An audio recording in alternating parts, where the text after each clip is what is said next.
안녕하십니까. 더병훈 여러분. 국가공인 청소년 상담사 3급 필기시험 대비를 위한 문제풀이 시간입니다. 오늘은 5번째 시간으로 81번 문제, 교재 위치는 47페이지 81번부터 풀이하도록 하겠습니다. 여러분 교재 위치 찾으셨나요? 자, 그럼 지금 또 출발합니다. 81번 문제입니다. 다음의 현상을 나타내는 개념은, 이 청소년 상담사 3급, 2급도 마찬가지입니다만, 이렇게 박스 안에 내용을 넣어놓고 지문의 내용을 해석하거나 지문이 의미하는 어떤 개념을 묻는다거나, 아니면 지문에 있는 여러 가지 종류를 묶어서 옳은 것, 또 옳지 않는 것, 이렇게 해서 찾는 그런 문제가 참 많이 나오는데, 그래서 전반적으로 좀 지문이 길죠. 그래서 사실 1분에 한 문제를 풀기가 사실 조금 시간이 굉장히 좀 쫓기는 그러한 문제의 구성으로 되어 있습니다. 이런 힌트를 또 이제 모의고사에서 만든 건데, 좀 힘들더라도 따라오시기 바랍니다. 이것도 그런 내용이에요. 지문 안에 어떤 개념을 찾는 건데요. 자, 영아의 기질과 어머니의 성격 및 양육 방식 간의 관계를 나타내는 개념으로, 어머니가 영아의 타고난 기질 성향을 파악하고 수용해서 양육 방식을 조절함으로써 아동 발달을 최적화할 수 있다는 것을 의미하는 것, 이것이 바로 조화의 적합성에 대한 설명을 하는 겁니다. 사실 이런 건 우리가 이해를 해서 푸는 문제이기 때문에 이번 참에 81번 문제를 이것이 조화의 적합성에 대한 내용이구나 라고 여러분들이 지문의 내용을 이해했으면 좋겠고, 그 해설에도 보면 이러한 그 환경이라든가 조화가 아동의 발달에 큰 영향을 준다라는 내용의 해설을 또 해놨습니다. 참고로 보시기 바랍니다. 82번 문제입니다. 기질에 관한 설명으로 옳지 않은 것입니다. 기질. 제가 지난 시간에 우리가 기질을 얘기하면서 기질이 애착 형성에 영향을 주느냐 안 주느냐 이런 문제를 풀었는데 영향을 준다라고 얘기했고, 82번에 옳지 않는 것을 찾는 거니까 제일 아래쪽 5번을 한번 볼게요. 까다로운 아동은 낯선 상황에서 처음에는 움츠려들지만 곧바로 불안이 없어지고 흥미를 갖는다라고 되어 있습니다. 우리 일단 기질에 관련되어서 일반적으로 온순한 아이 이런 경우도 있고, 또 까칠하다고 해야 되나요? 아주 까다로운 아동, 이렇게 구분해서 세 가지 유형을 구분하는 경우도 있겠고, 여러 가지 이제 나중에 또 문제 풀다 보면 그와 관련된 또 학자나 이론들이 나옵니다. 일단 여기서 여러분들이 알아야 되실 것은 뭐냐면, 자, 까다로운 아동입니다. 그러니까 성격이 좀 까칠하고 기질이 좀 까칠하다고 볼 수가 있겠죠. 그러니까 이런 좀 까다로운 아동은 낯선 상황에서는 처음에 움츠러들지만 곧바로 불안이 없어지고 흥미를 갖는다. 이것은 거꾸로 얘기할 수 있습니다. 까다로운 아이는 상황이 지나가도 어느 정도 좀 이렇게 접촉이 되고 어느 정도 어떤 주변 환경이 이해가 됐다 하더라도 쉽게 불안이 없어지거나 흥미를 갖고 다른 사람과 참여하거나 이런 경우가 생기지 않는다는 거죠. 그렇기 때문에 까다로운 아이, 까칠한 아이라고 얘기하는 거잖아요. 그죠? 그래서 5번이 틀린 얘기고요. 바로 그 1번과 2번, 3번, 4번, 특히 3번에 토마스와 체스라고 하는 분이 세 가지 아동들에 대한 기질 연구를 하면서 바로 이 5번에 나오는 까다로운 아이들에 대한 특징도 설명하신 학자분들이에요. 그래서 1번과 4번은 맞는 얘기고 5번이 적절하지 않는 내용이다, 이렇게 여러분들이 정리하시면 되겠습니다. 83번입니다. 다음에 해당하는 놀이 유형, 우리가 앞부분 지난 시간에 65번 문제인가요? 그게 풀면서 여러분 교재 389페이지에 있어요. 65번 문제에 보면 연합놀이라든가 평행놀이라든가 또는 뭐가 있었죠? 협동놀이라고 하는 것이 있는데, 지금 여기에 보면은 영희와 순이는 같은 방에서 놀고 있고요.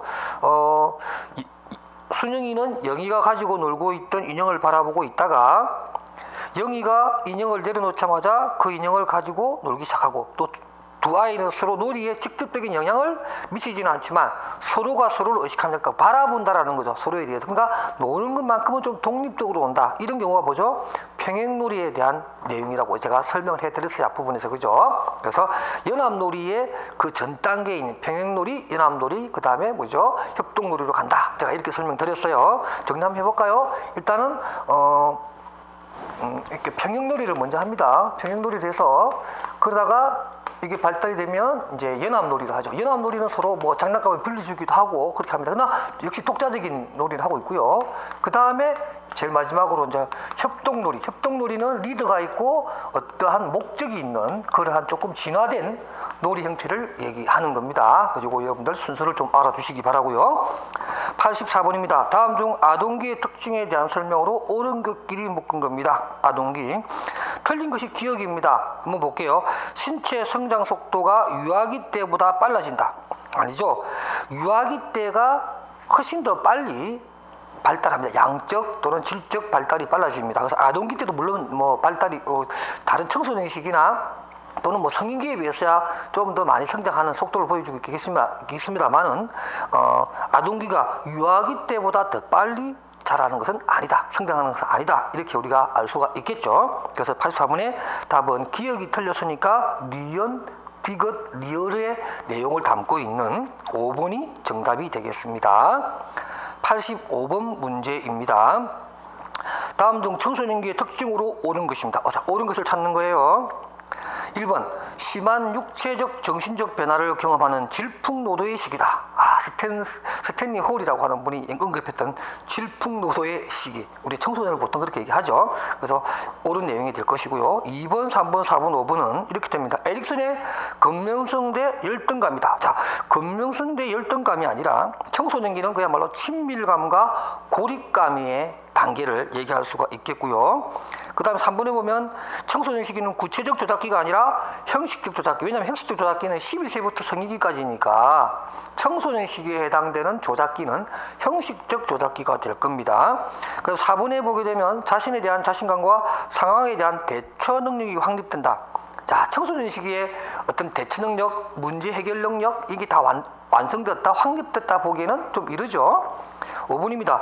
친구들과의 협동 생활을 통해 새로운 교우 관계를 맺게 된다라고 해서 이런 아까 조금 전에 설명했던 우리 협동 놀이, 협동 생활 이런 것들은 지금 뭐죠? 보통 아동기 때 만들어지는 특징입니다. 청소년 시기는 이미 그것을 좀 벗어났다고 할 수가 있죠. 그래서 조금은 너무 늦은 설명이고요. 그래서 85번의 답은 1번이 되겠습니다.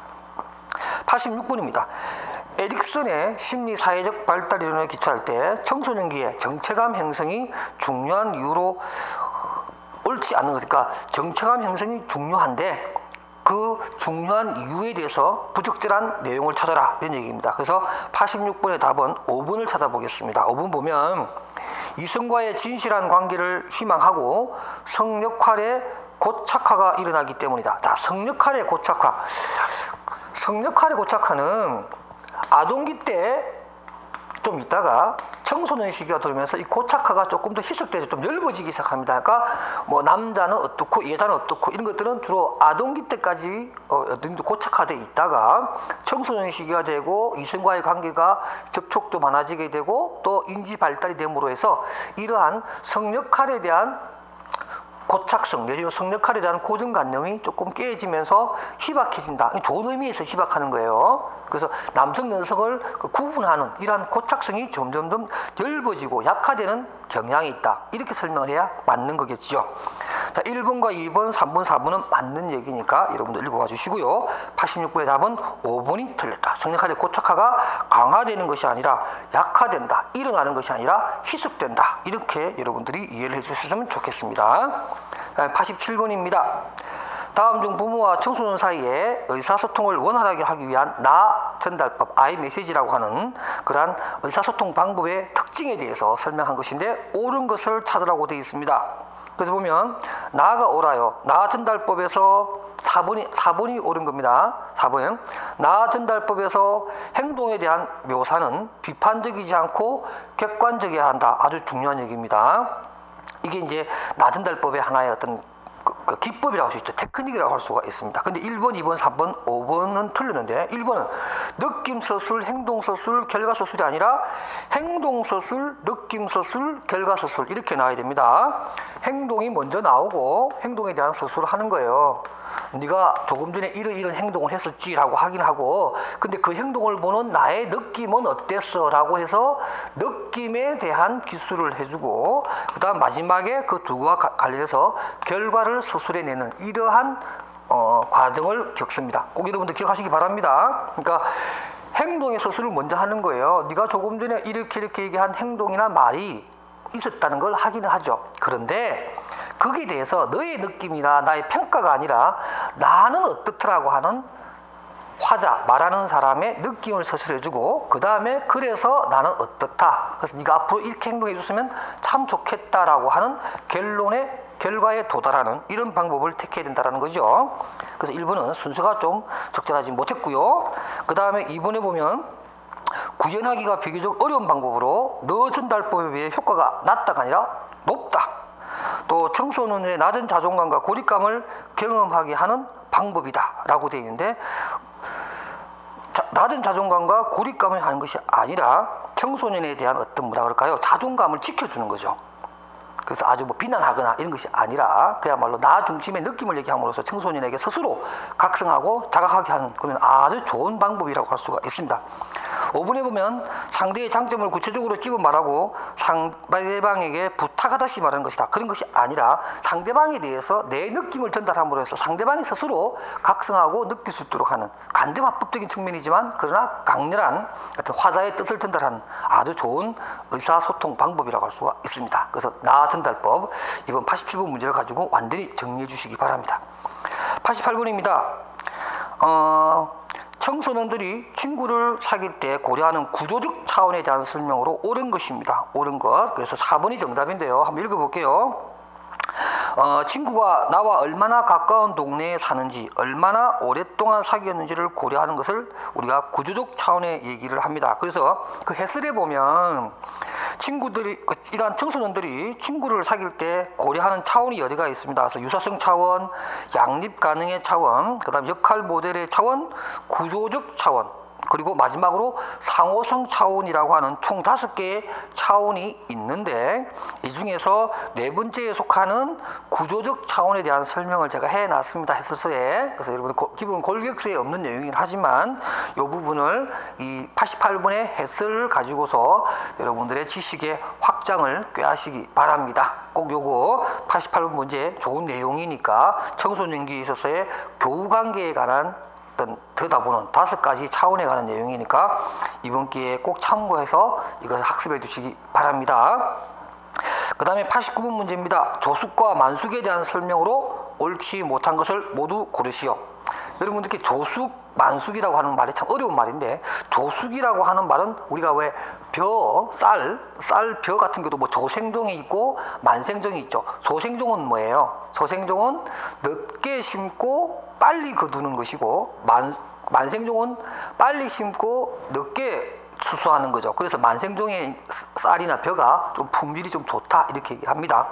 조숙은 뭐죠? 빨리 성숙하는 것을 얘기하는 거고 만숙은 좀 천천히 좀 더디게 성숙, 내려 성장이 되는 내용을 얘기하는 겁니다. 그래서 보면 올바르지 못한 것을 모두 고르시오라고 했는데 올바르지 못한 것은 나와 라가 그렇습니다. 나는 조숙한 여자 청소년은 자신의 신체에 대한 자신감을 가지게 될 확률이 높다가 아니라 낮답니다. 이것은 남자아이와 여자아이의 차이점입니다. 조숙한 남자아이는 자신감이 좀 많아지게 돼요. 자기 신체도 크고 힘도 세지니까 자기 또래에서 어떤 상위의 지위를 획득할 가능성이 높아서 자신감이 높죠. 그러나 여성의 경우는 오히려 또 너무 빨리 조숙해 줘버리면 예를 들면 가슴이 빨리 커진다든가 이렇게 되면 오히려 더 위축감을 느끼는 그런 경향이 있습니다. 그래서 나가 틀렸고요. 라입니다. 만숙한 남자 청소년은 다시 말해서 좀 발달이 좀 지체됐다고 그랬잖아요. 지체는 좀 너무 심한 말이고 좀 발달이 좀 더디게 된 그러한 남자 청소년은 학교 폭력과 같은 행동에 빠지기 쉽다라고 되어 있는데 글쎄요.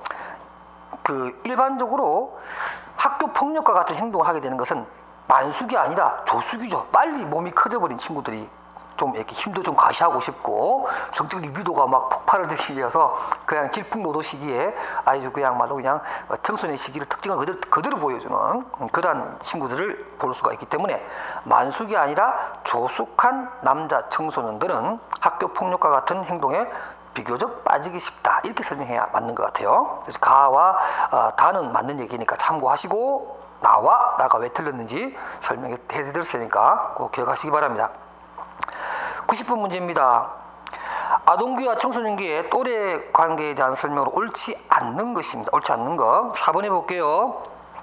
인기 있는 아동은 많은 또래들이 좋아하지만 또래 집단 내에서 높은 지위를 유지하는 것은 아니다. 그러나 일반적으로 인기 있는 아동의 경우에는 같은 또래에서는 비교적 높은 지위를 유지하는 것이 많이 보고가 되고 있고, 또 우리가 일반적으로 관찰에서도 그렇게 나타납니다. 그러니까 우리가 일반적인 또래 집단에서의 어떤 특징을 얘기할 때 인기 있는 아동 또는 조숙한 아동의 경우가 같은 또래 집단 내에서는 리더격의 역할을 할 때가 많고, 자기들끼리 있어서의 어떤 지위 체계에서도 높은 자리에 있다는 것을 많이 발견합니다. 바로 그런 얘기를 하는 거예요. 그래서 90번에 옳지 않는 것은 4번이 되겠습니다. 그 다음에 91번입니다. 계속 청소년 시기에 관한 얘기를 할게요. 다음 중 상상 속 청중에 대한 예를 해당되는 것을 모두 고르시오라고 해서 지문이 나와 있습니다. 여러분들 상상 속 청중, 우리가 이미지너리 오디언스라고 하죠. 오디언스. 그러니까 청중이니까. 그러니까 이미지너리 오디언스. 그러니까 우리가 청소년 시기에 특징으로 보여주는 자아 중심성에서 나타나는 상상 속의 청중이라든가 개인적 우화라든가 또는 이상주의, 이런 것들의 대표적인 것이 바로 내용을 설명한 것이고, 상상 속의 청중은 누군가의 눈을 자꾸 의식하는 거죠. 의식하는 거예요. 그런 내용을 찾으라는 건데, 일단 가볼게요.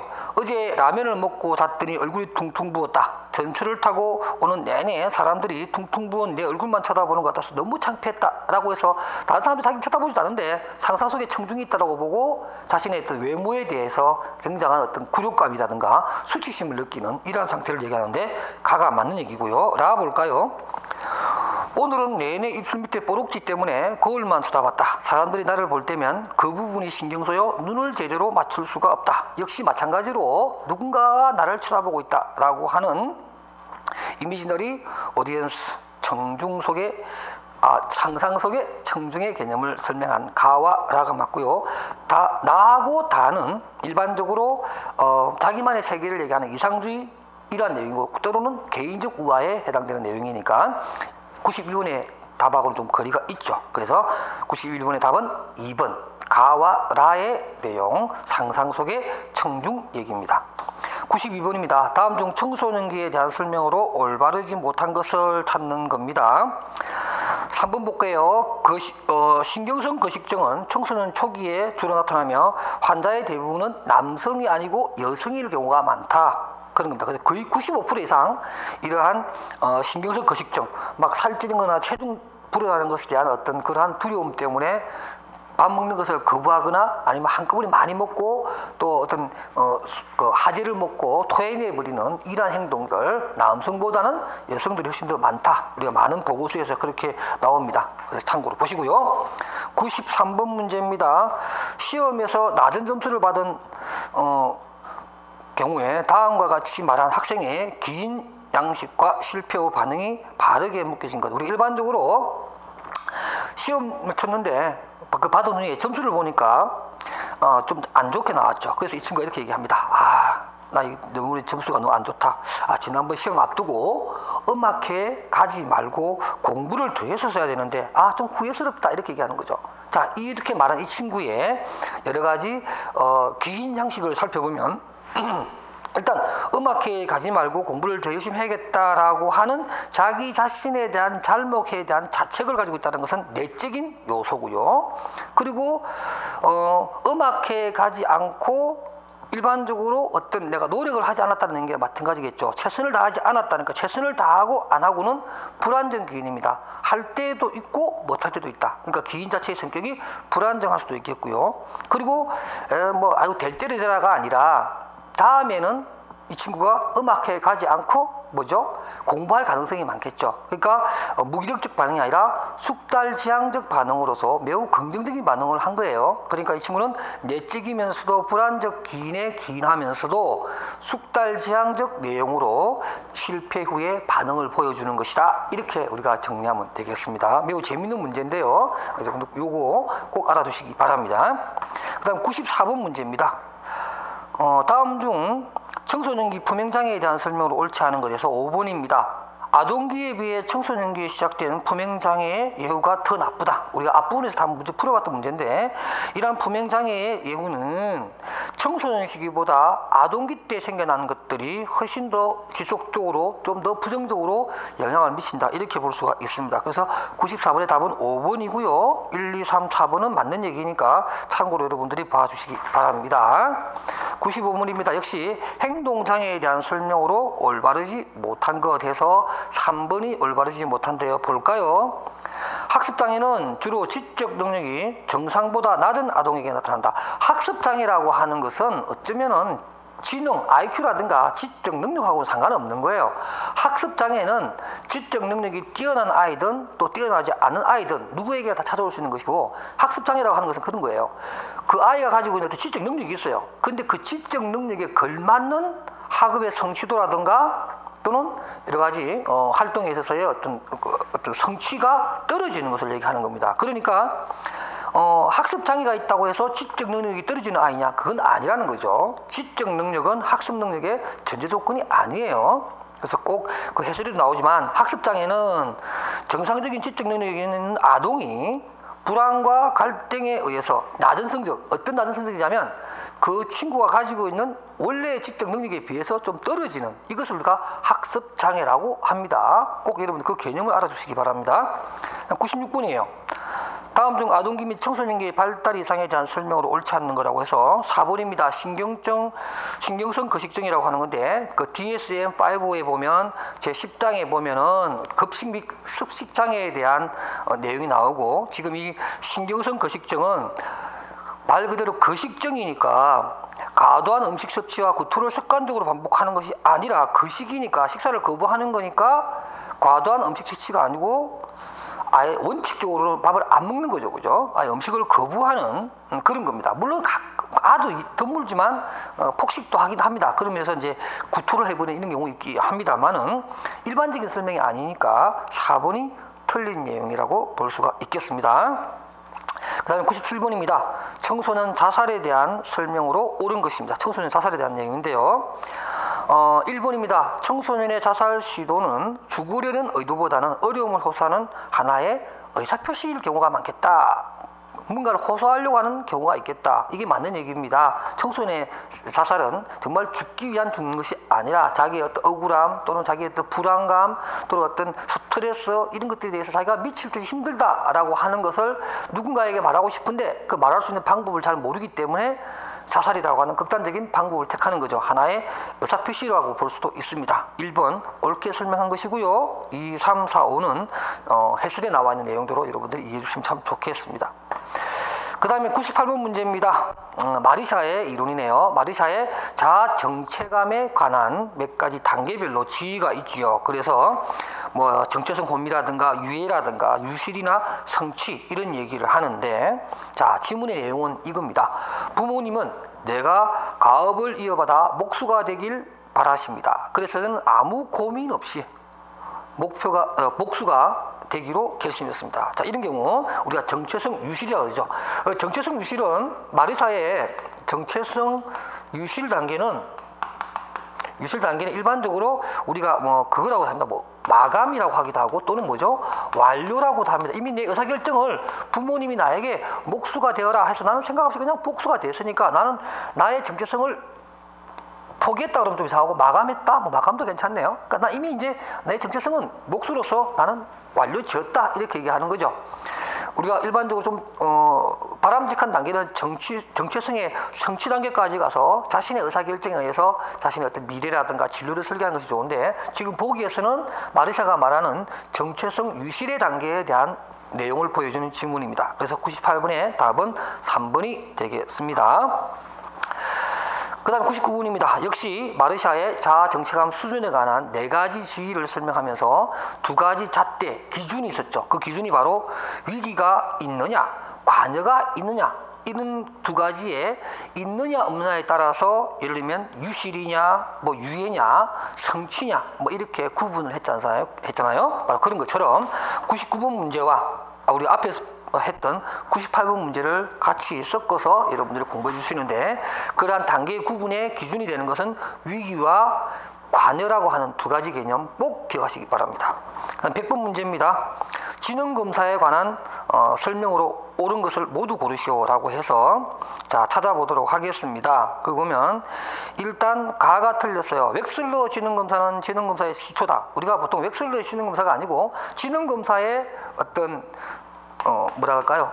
최초라고 하면 바로 1905년도에 비네와 사이몬이 만든 1905 척도라고 하는 프랑스 사람이죠. 비네와 시몽 또는 사이몬이라고 하는 사람이 만든 1905 척도가 최초의 지능검사라고 얘기를 합니다.